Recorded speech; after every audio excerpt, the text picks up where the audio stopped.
Okay, well, good morning, everybody, again. Here we are in a beautiful Nonsuch spring morning, April 14th, 2024. And we're going to do something a little different right now. Usually it's JP Rouge here behind the camera, and he's filming me, and I'm just going about doing my business and trying to pretend that he's not there at all. But this time, we are actually going to explain a little bit about the CahowCams, because here is CahowCam 1. This is Nest that's JP developed a camera system, an infrared camera system, to be able to look into the nest so we can follow what's happening in there, which we were never able to do before.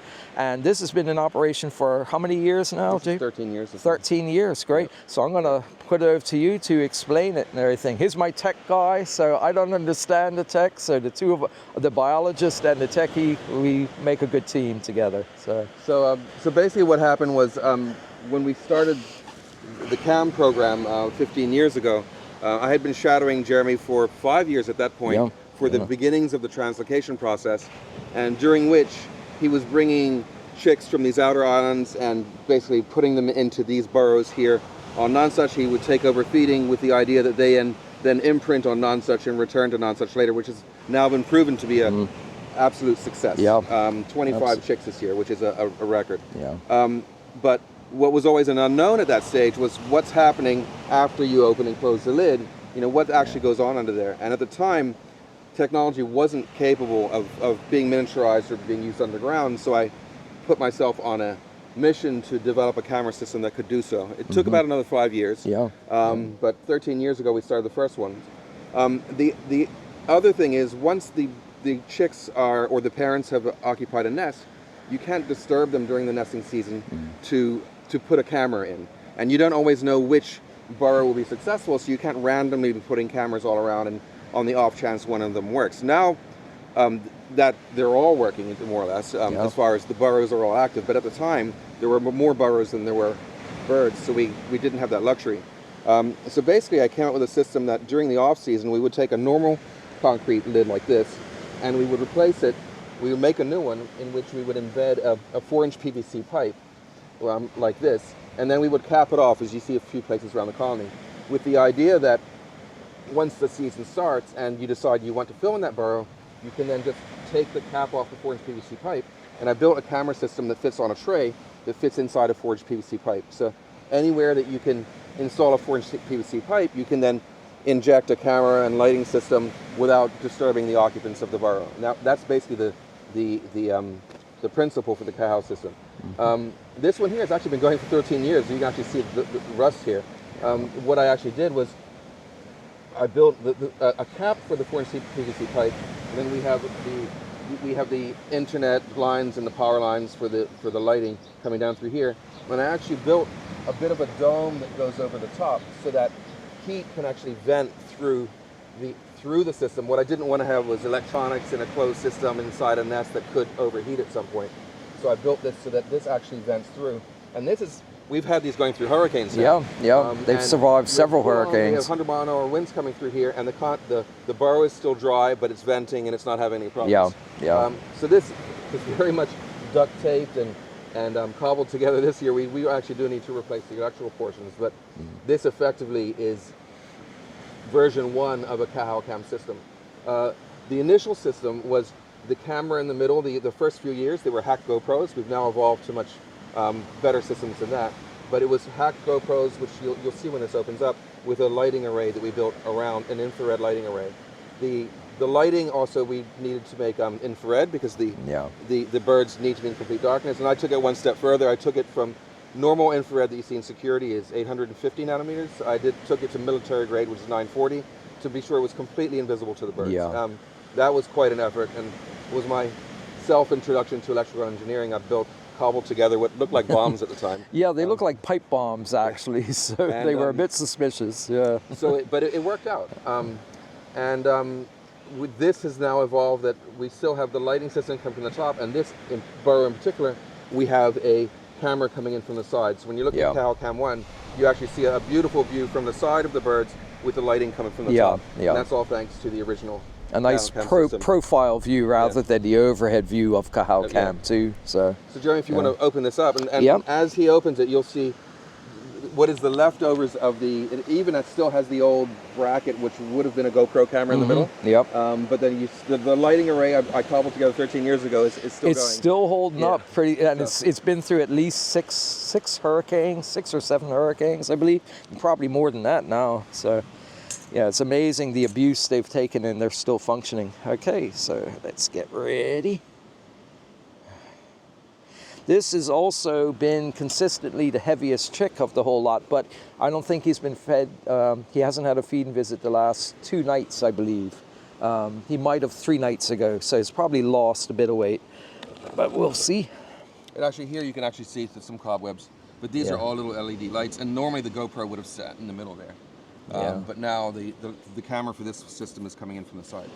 Okay, and there is our little dust bunny.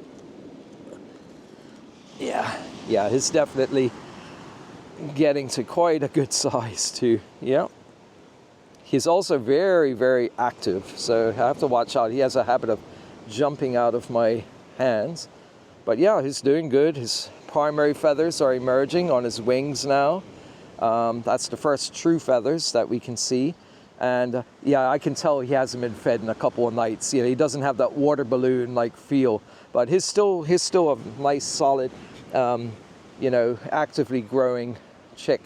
He, at this point, is about half-fledged. He's about 6 or 7 weeks old now, I believe. So he's still got almost 2 months to go before he's ready to fly out to sea. That'll be sometime around early June, or perhaps the last couple of days of May. So, yeah, he still has a bit to go.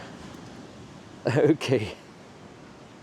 And at this point, they really are a teetery little thing. And they're mainly using their wings for balance. Okay, come on.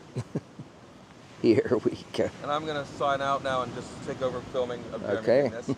But thanks for listening to my spiel. Thanks for listening in and learning how it all works. Here we go. You guys can get much closer.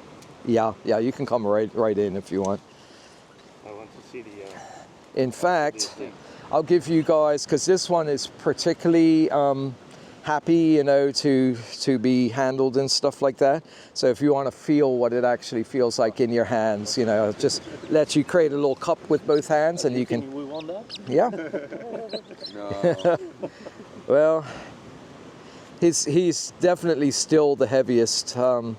Almost 400 grams. Let's see, 395. So 375. Yeah. But once he is fed the next time, he'll definitely be over 400 grams. So, because they can gain up to nearly 100 grams in one feeding. Basically half to a third to half of their entire body weight they can gain in one night. For one feeding. All right, let's see what your wing cord is.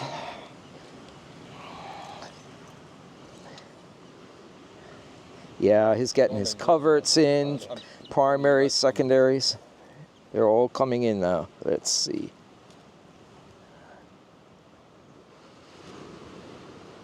$120 exactly. Okay, let me just write that down.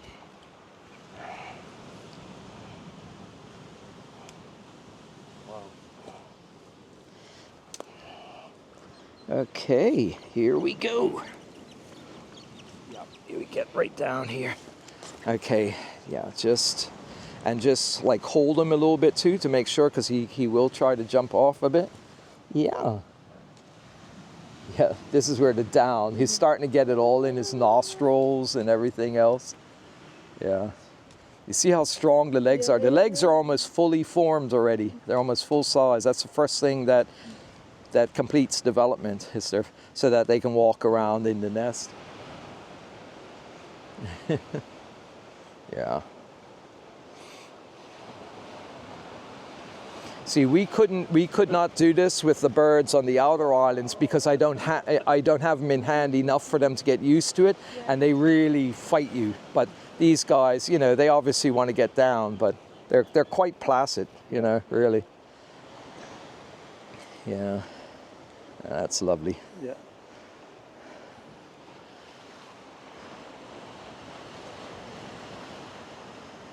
But Exactly. you know, thank you very much for sharing this amazing experience, and also for the amazing conservation success for conservation of Cahill. Well, thank the guy over your shoulder. No, I know. No, I say Well, when I say thanks, yeah. I know what it means, because the amount of work that is behind this is absolutely huge. Yeah.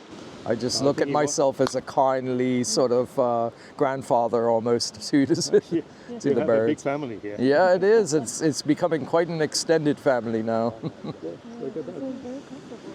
Yeah, they do. They relax once they're Probably happy. wants to go back Yeah, Back to in that. his back to bed.